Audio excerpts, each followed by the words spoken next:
দেশপ্রেমিক মানুষের একমাত্র কর্তব্য।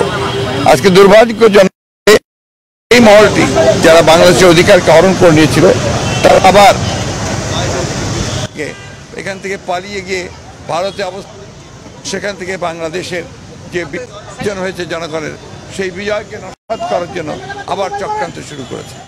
আমরা একটা কথা খুব স্পষ্ট করে বলেছি, এখানে এই যে তথাকথিত আপনার মাইনরিটির ওপরে অত্যাচার নির্যাতনের যে একটা গল্প ফাঁদা হয়েছে, সেই গল্পটা পুরোপুরিভাবে উদ্দেশ্যমূলক বাংলাদেশকে মেলাইন করা, এই সরকারকে মেলাইন করা, ছাত্র জনতার আন্দোলনকে একেবারে নস্যাৎ করে দেওয়ার আরেকটি চক্রান্ত। খুবই দুর্ভাগ্যজনক যে এত হত্যা, এত নির্যাতন, এত নিপীড়ন এবং এতগুলো ছাত্রকে হত্যা করা, শিশুকে হত্যা করার পরেও সেই দলটি আবারও তারা বিভিন্ন রকমভাবে কথা বলছে যা বাংলাদেশের মানুষের স্বার্থের বিরুদ্ধে। আমরা মনে করি এই সরকারের এই বিষয়ে পদক্ষেপ নেওয়া দরকার। আমরা মনে করি যে সরকারের অবশ্যই সকল রাজনৈতিক দলের সঙ্গে কথা বলবেন, কিন্তু কোনো হত্যাকারীর সঙ্গে নয়।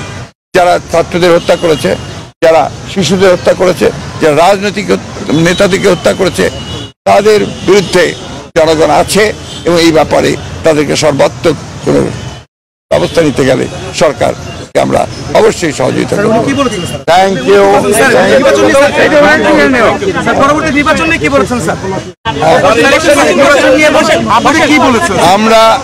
আমি একটা কথা বলি, নির্বাচন নিয়ে আমরা কোনো কথা বলিনি, কারণ আমরা বলেছি যে আগেও বলেছি, আপনাদেরকে জানেন যে একটা নির্দিষ্ট সময় লাগবেই এই আপনার নির্বাচনের জন্য উপযুক্ত পরিবেশ তৈরি করতে।